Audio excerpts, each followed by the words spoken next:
Kung napapansin nyo, meron kami mga chicharon dito sa harapan namin. Pero hindi lang siya basta-basta chicharon. Meron siya iba't ibang klaseng flavor.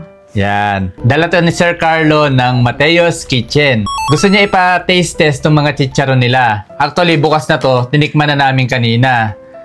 Ano yung pinakambet mo?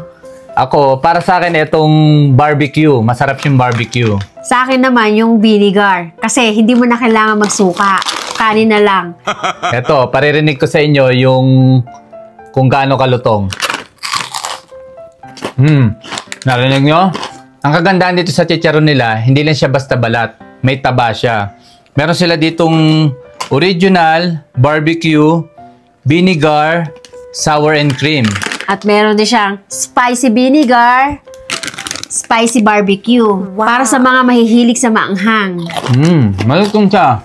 Available tong mga chicharon nila sa mga ilang supermarket dito sa Calgary at sa mga restaurant. Tapos, pwede kayong mag-order. Ito yung phone number nila, saka yung Facebook page nila.